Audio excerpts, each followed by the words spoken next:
Olá pessoal, tudo bem? Aqui é o canal Solucionática mais uma vez. Neste vídeo eu vou falar sobre a estrutura textual padrão. Bom, como você está vendo, a estrutura textual ela é formada por introdução, desenvolvimento e conclusão.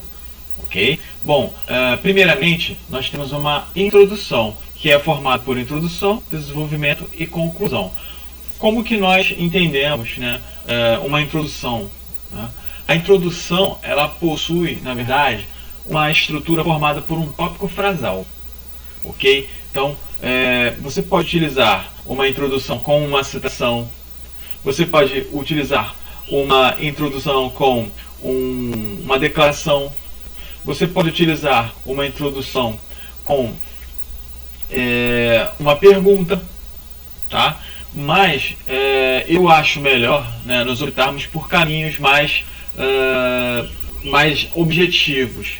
Então eu decidi trabalhar com o tópico frasal de divisão, tá? Só como exemplo. Então eu imagino aí uma introdução com o tópico frasal de divisão. Tem gente que ainda utiliza, por exemplo, uma alusão histórica, né? Utiliza ali uma narrativa de caráter histórico e aí vai falando sobre fatos, enfim, e citando também. Então não há problema, a introdução é bem tranquila nesse sentido, tá? Então, nesse meu esboço, nesse meu exemplo, eu utilizei um tópico frasal de divisão, né? Aí vamos exemplificadamente, vamos assim supor, né, que eu tenha começado uma introdução com um tópico frasal de divisão. Então, esse tópico frasal de divisão ele vai ocupar a introdução e vai ocupar o desenvolvimento, tá? E aí só vai faltar o que? A conclusão, tá? No caso só faltaria a conclusão, tá? Então não há problema nenhum. Bom, o desenvolvimento ele vai ser realmente um parágrafo padrão, que é aquele parágrafo que tem introdução, tem desenvolvimento e conclusão, tá? E aí ele fica em torno por volta aí de 7 linhas, tá? Então é bem tranquilo. Cada parágrafo que você utilizar com 7 linhas, tá?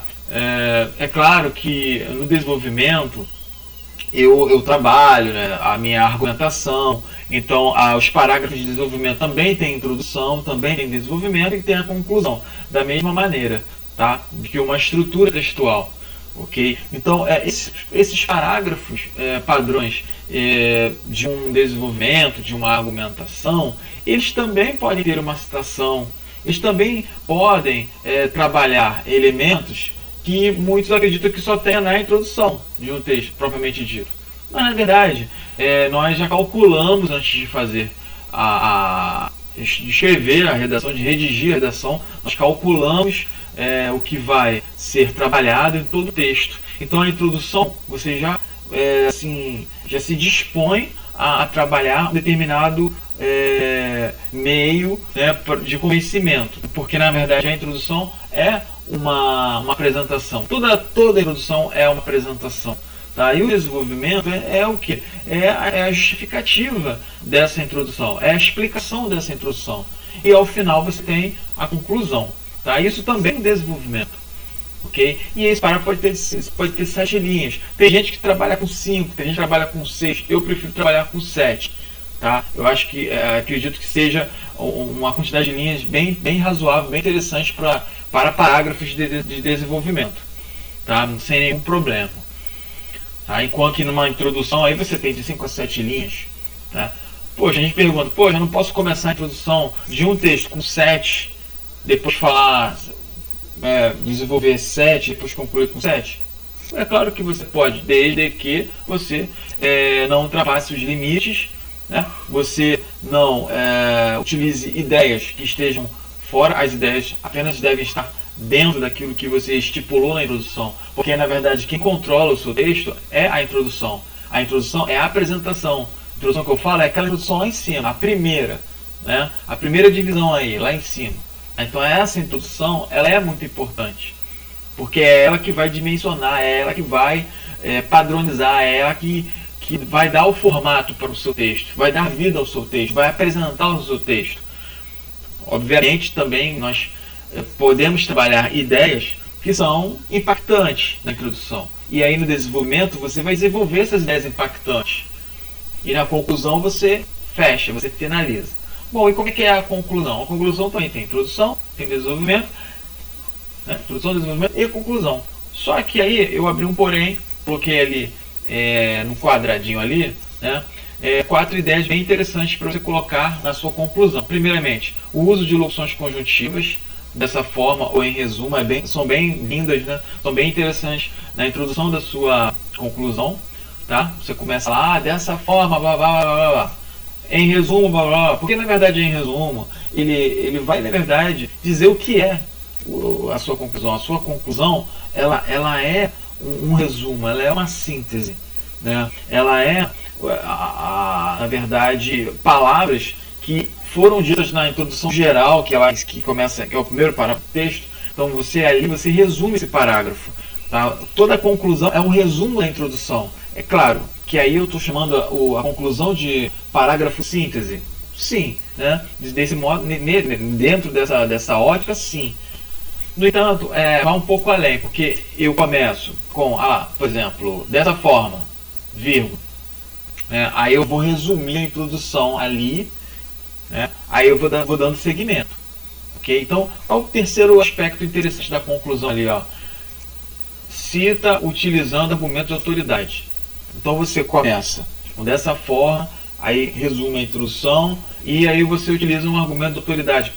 Como é que seria isso? Aí você, por exemplo, você diz assim, dessa forma, vírgula. Aí resume a introdução, aí depois você começa assim, de acordo com especialistas, vírgula.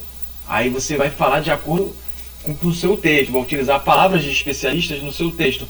Especialistas, cientistas, de acordo com a mídia, de acordo com grandes pesquisadores, né, no assunto. São as pessoas que são entendidas no assunto. Esse é um elemento muito importante que eu gosto de frisar na conclusão. Tá? Todo parágrafo, obviamente, pode ter argumento de autoridade? Sim, todo pode ter, desde que não seja repetitivo. Tá? Então você pode utilizar em todos os parágrafos da introdução, inclusive na própria introdução. Tá? Isso já apareceu muito em redações nota máxima no Enem. Okay? Não só no Enem, mas FUVEST, Unesp, né? Enfim, em qualquer universidade grande, em qualquer vestibular, nós já tivemos esse tipo de trabalho. Tá? Que é bem interessante. Aí como é que você finaliza essa conclusão? Você vai trabalhar com intervenção. O que é a intervenção? É a solução, né? Você soluciona de um modo geral, tá? É a solução das soluções, tá? E vai ficar exatamente posicionado ali no segmento final da conclusão. Okay? E esse segmento final da conclusão, ele traz essa tese central bem explícita. Porque ali você cria argumentos que estão são utilizados de uma maneira bem derradeira, né? Final, é para finalizar, é para concluir, tá? De uma vez por todas, né? Sem deixar muita dúvida. Talvez esse seria o parágrafo perfeito, né? De uma conclusão. Então, a intervenção, ela é o último aspecto de segmentário, vamos dizer assim, da conclusão, né? E como um argumento de natureza geral, ele é o fim de uma conclusão e é o fim de uma tese que foi defendida por quem escreve. Ok? Então aí, desse jeito, fica bem mais interessante nós entendermos uma esquematização de texto. Ok? Então é só isso, muito obrigado pela sua atenção, deixa o seu like, inscreva-se no meu canal.